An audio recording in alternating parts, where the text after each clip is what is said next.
You are listening to Eye of the Triangle, WKNC's weekly public affairs program from the campus of North Carolina State University in Raleigh. Any views and opinions expressed during Eye of the Triangle do not represent NC State or student media. Music and art could excite people and bring people together and get people interested in voting. This is Evie with WKNC. This interview is a part of a larger series that engages the arts in the Triangle. This includes interviews with the Antiquities Curator at the NCMA, as well as an interview with the head librarian of the NCMA. So this looks at the grassroots appeal and approach to art to further develop this image of arts in the Triangle. I hope you enjoy.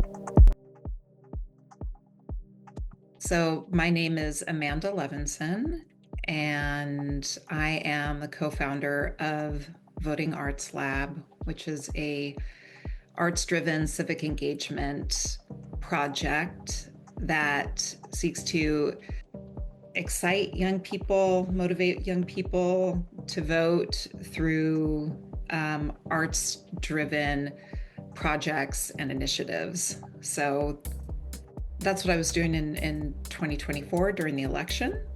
I'm also a social entrepreneur. I co-founded a tech startup that was a mission-driven tech startup in the humanitarian tech space. Exited that 2 years ago and have been working more both in the arts-driven civic engagement area, but also in well-being and focusing on how to support various communities' well-being through meditation, through restorative yoga, and through other practices that really encourage rest and returning to self. So I have like all these different dimensions of me, so I'm not very easily contained. As a co-founder of Voting Arts Lab, that's something that was this really exciting side project initially that I started and then just kind of grew. The idea for Voting Arts Lab has its roots in my time when I was living in the Philadelphia area, actually, about 8 years ago. So one of my friends, Lancy Sylvia, was the director of this arts-based voting project called Next Stop Democracy, in which they had this question about if putting art in polling places could draw more people to polling places and encourage them to vote. You know, the vote here signs that you see that are outside of polling places, sometimes they're hard to see, sometimes they're not even there. And so she had this idea to commission a bunch of artists in Philadelphia to create vote here signs and then to place them outside of polling places around the city. And the result was really incredible. There were all these really fantastic vote here signs. And then after that project ended, some of those original pieces of artwork were turned into posters and then were displayed around the city. And I always thought that was such an incredible way to draw people into voting in a way that sparked delight in some way, that makes polling places feel more welcoming, makes this civic duty that a lot of us feel, we have as an obligation or something, like a little more, just a little fun and unexpected.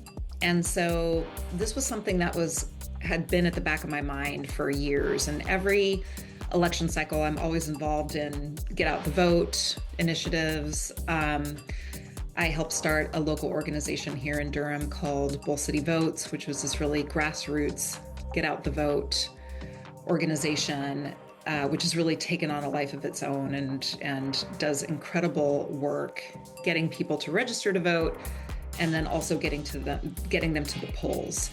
So during the 2024 election, before the 2024 election, there was a group of women that were getting together, that were brought together actually by the North Carolina musician Tift Merritt, who was really concerned about the election in 2024 and voter turnout, and wanted to look at different ways in which music and art could excite people and bring people together and get people interested in voting. And so she ended up partnering very closely with Common Cause, which created Carolina Days.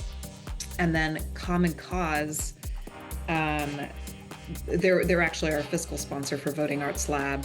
A couple of us decided, we're really interested in looking at this other dimension of like visual arts and voting. And is there a way to encourage young people to vote through visual art? So we had this idea of commissioning young artists from across North Carolina and from across different demographics to create posters around voting. And so we raised some money, we did that. We created a zine as well. So it was a poster series, but also a zine. And responding to the inquiry of why vote now and why vote in North Carolina. And so we had a couple dozen artists respond to that and create posters and contribute to our zine. And one of the ways that we were connecting this to an actual tangible call to action around voting is we had a QR code at the bottom of each poster. So there would be a poster that would say vote or have some sort of message around voting. And then at the bottom, there was a QR code. And in order to receive a poster, people would need to scan the QR code and check their voter registration. So very simple, 1 minute ask. And once they did that, they could have this poster for free, this beautiful poster for free.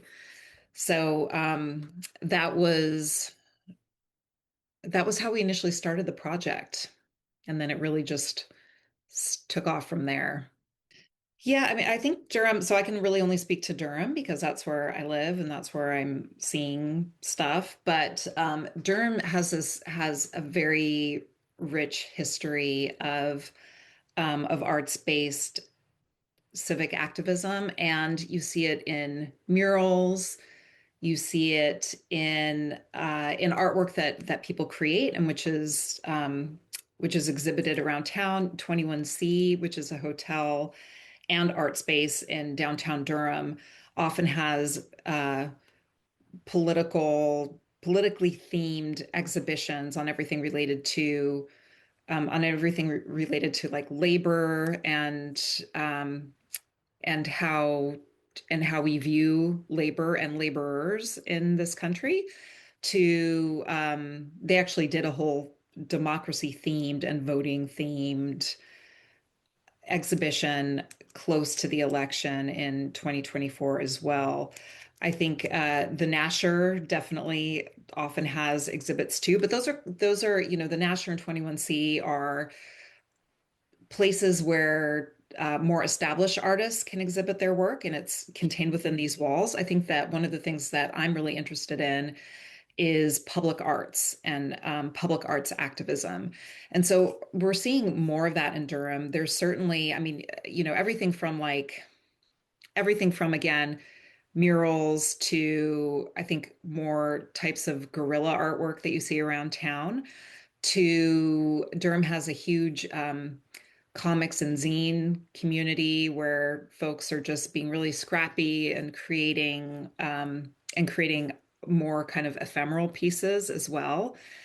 And so I think that there's a huge role to play in connecting those kinds of types of artwork to voting specifically, and voting and civic engagement, which is more our interest. We definitely would love to see more participatory artwork and participatory zine making around voting. And it's one of the things that we're thinking about a little bit for this year, for sure.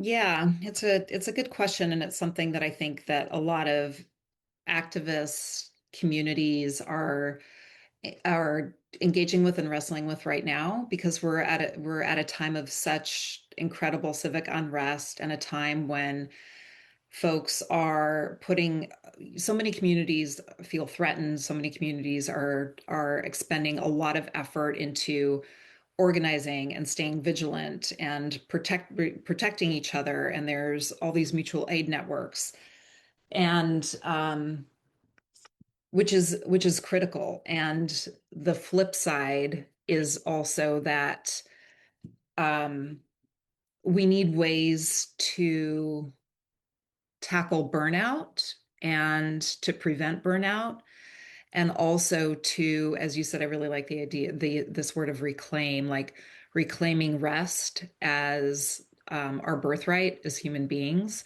and as something that's really essential and foundational for anything that we go out and do in the world. So when I teach restorative yoga, I one of the things that I continuously offer my students is, you know, you may feel like taking time to rest and restore is selfish.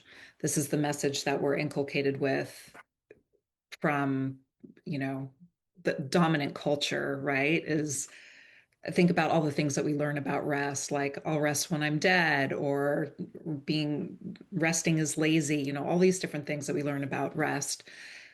But in fact, rest can be one of the most radical things you can do, because we all need to have settled nervous systems, especially right now, in order to be able to show up as our best selves, and in order not be to respond to what's happening in the collective from a reactive space.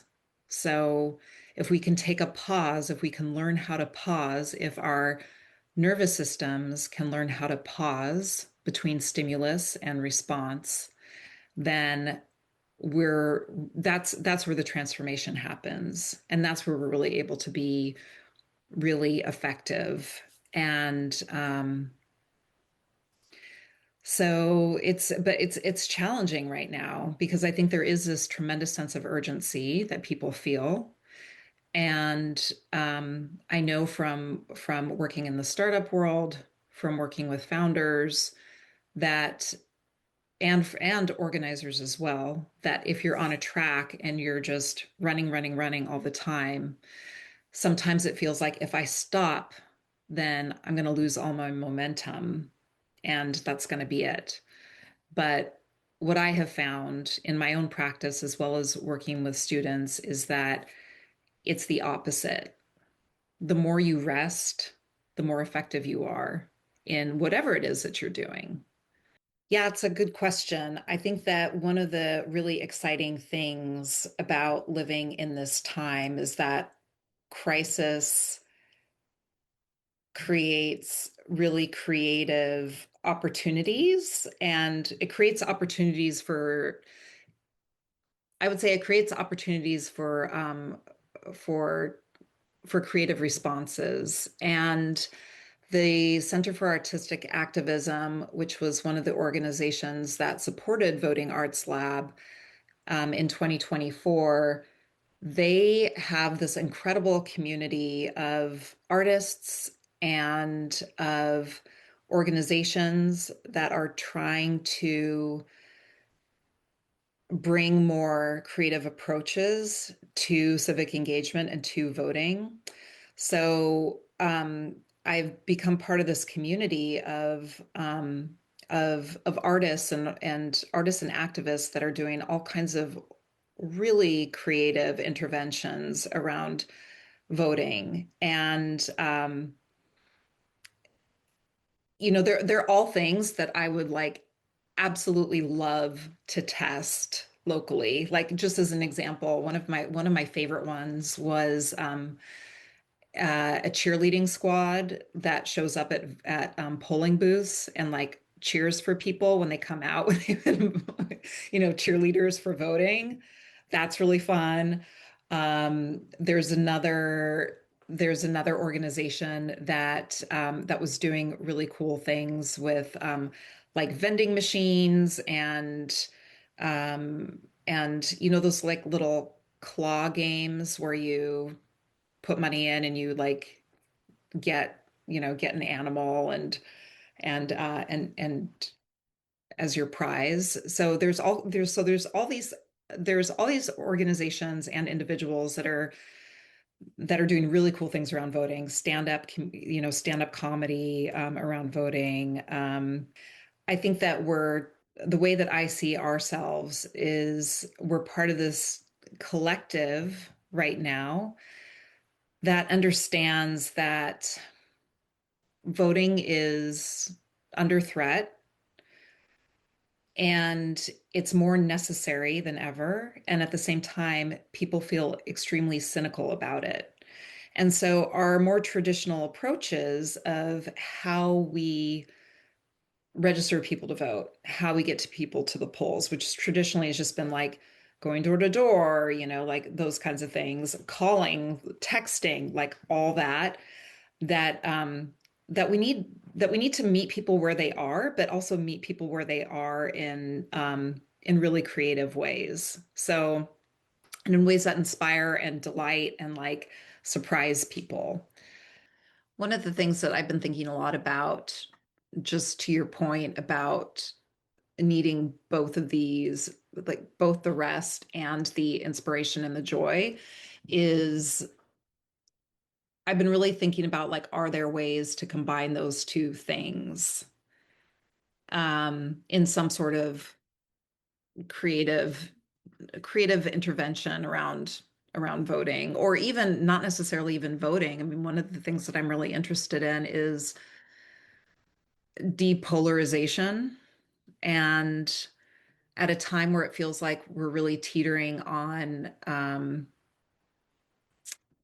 the edge of something.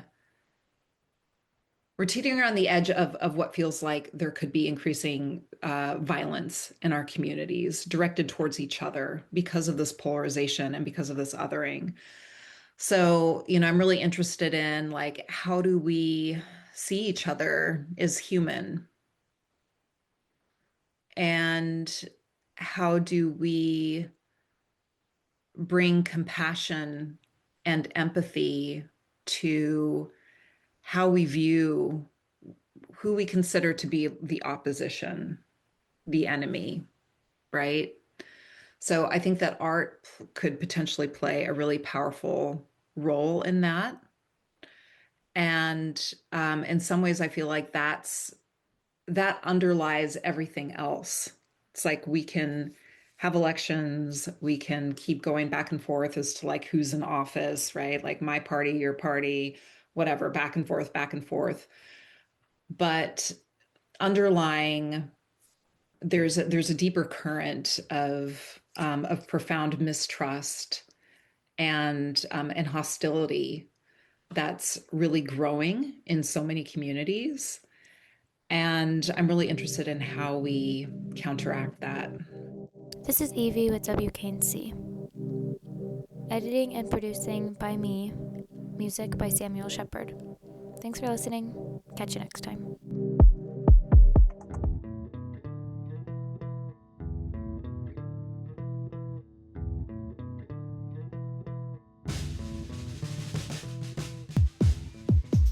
Interested in sort of developing a small and like very curated collection that represents contemporary folk arts as well, so that the folks that I'm trying to do outreach with see themselves represented in the library and the museum in some capacity.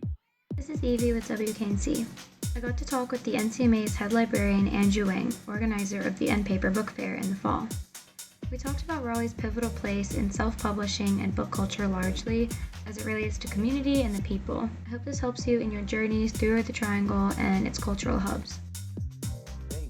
I'm Andrew Wang. I'm the head librarian here at the North Carolina Museum of Art.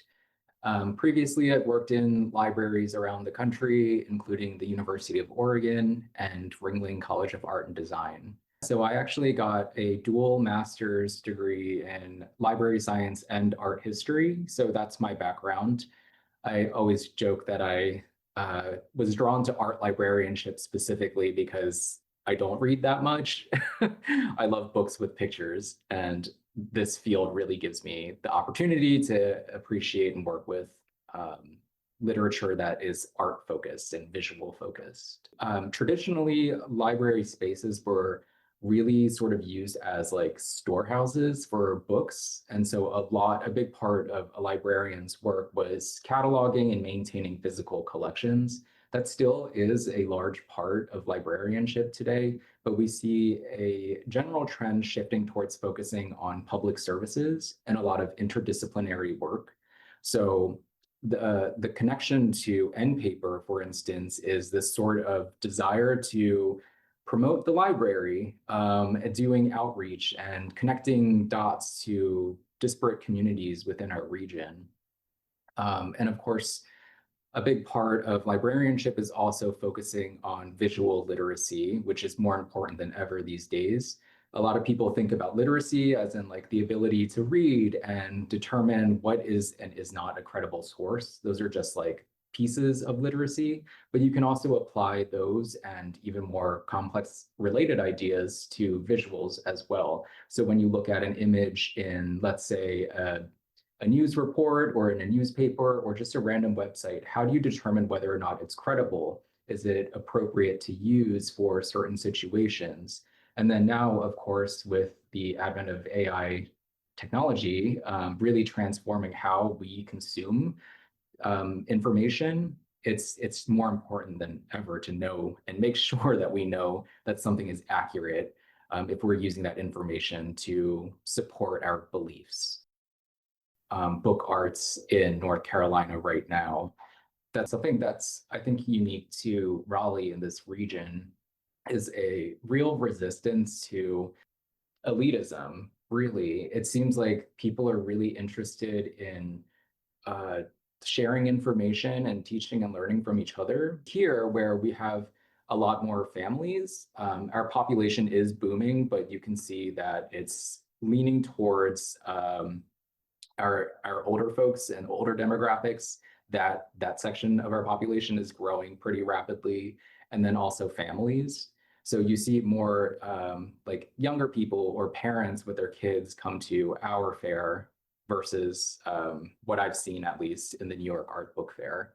So there's it feels like more of like a general interest, general population kind of situation in Raleigh. That's at least what I see. And then also in those other fairs that are happening around the state, there's a really heavy emphasis on DIY and this idea of like grassroots goals and missions, especially Zine Machine, which happens annually in Durham and is probably my favorite printed matter type fair in this area.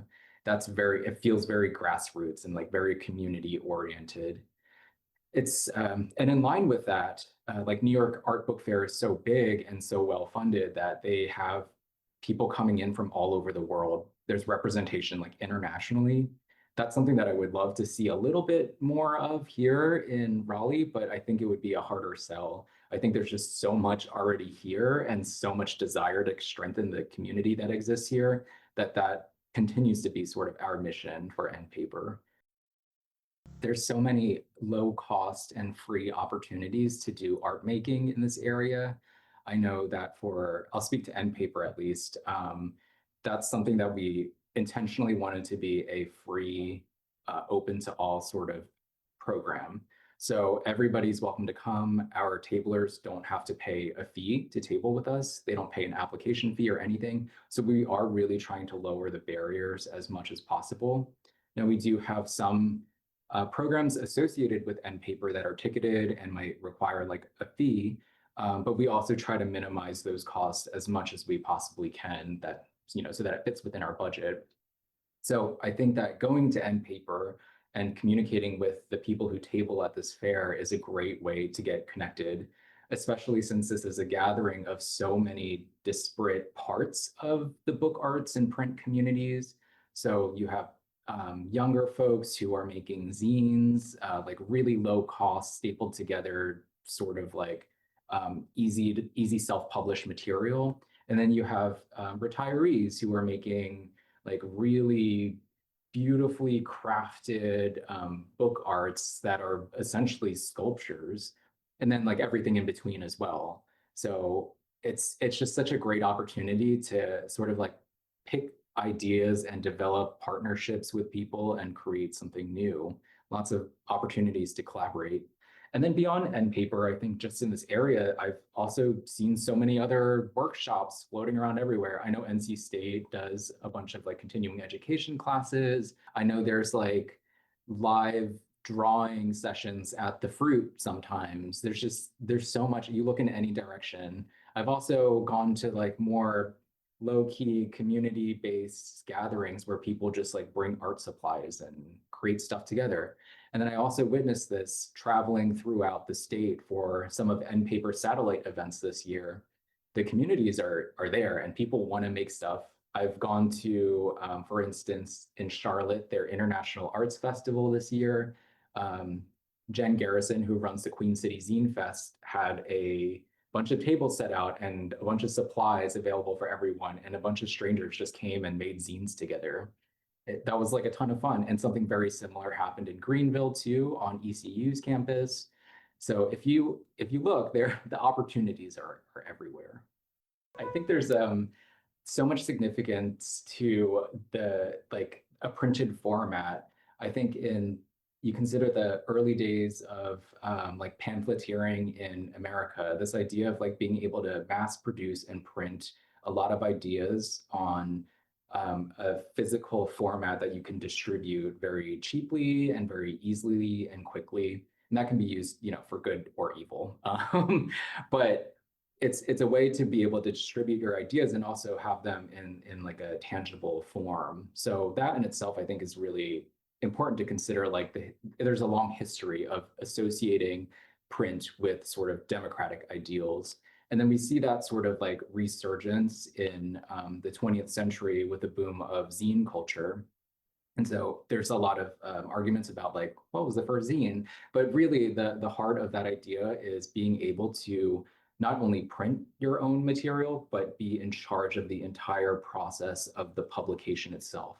So conventional publication processes require somebody to write something and then send it to an editor and like a copy editor, and that might go back and forth. The publishing house will determine what they can and can't publish based on their goals, which is still really important in scholarly publishing. Don't get me wrong. Like especially university presses, their mission to disseminate information that has been vetted and peer reviewed, still very important. But in any sort of institution, you're going to have folks who are underrepresented and do not have a voice because they haven't been able to pursue a PhD, let's say, and get published in a scholarly book. So the availability of folks to create their own zines and publish their own ideas exactly the way they want it, artistically or in terms of like the exact language they want to use, is so powerful. I think especially for a lot of marginalized communities today, especially people who have had terms used to represent who they are that don't accurately represent who they are. Also introduces the opportunity for a lot of nuance in like social, political issues. There are things that are seemingly progressive, but when we sort of like zoom out too much, we start creating like monoliths out of communities that might have very specific needs. So for instance, during the gay liberation movement, there was a lot of like valid arguments to legalize same-sex marriage, for instance. And that's something that I, of course, like support wholeheartedly. But there's also dissenters that do identify as queer who think that it's not important for us to have to align our values with heteronormative values. And so it's easy to say like, oh, all queer people want the same thing. But then through something like zines, you get a lot of like interesting perspectives within communities as well. So it's in that it feels very empowering to produce a zine. So the library at NCMA is open to the public. We typically prefer appointments, but if you show up and we're here, we'll gladly take you.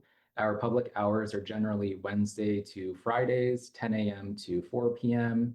We have about 40,000 volumes in our collection, most of which is connected to the museum's art collection. So if you want to research more about works in our museum, fantastic place to get started. We also have a lot of art periodicals. So some folks come in here and just lounge for an afternoon reading the latest in art and design news. We have artist files on contemporary artists. We have a small but growing special collection. And also you have 2 librarians available to assist you with your research. So if you have questions about objects in your personal collection, or you just generally want to explore some themes or movements in art history, we're a free service that's available to you. You can always email us at library@ncartmuseum.org. This has been Evie with WKNC. Editing and producing by me, and music by Samuel Shepard. Thanks for listening. See you next time.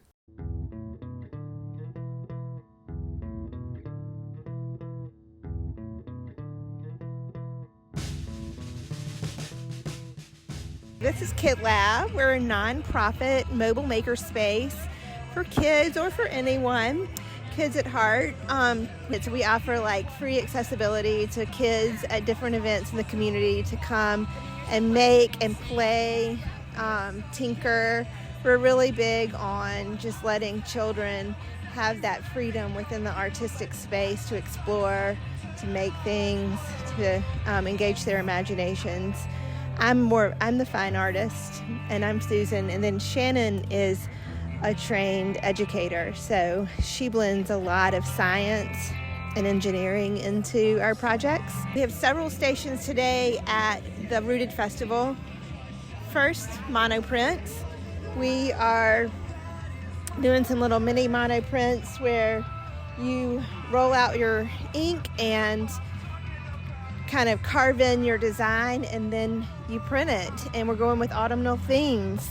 This table is stamp making, where you take these little pre-made stickers and you put them on we use a lot of recycled items.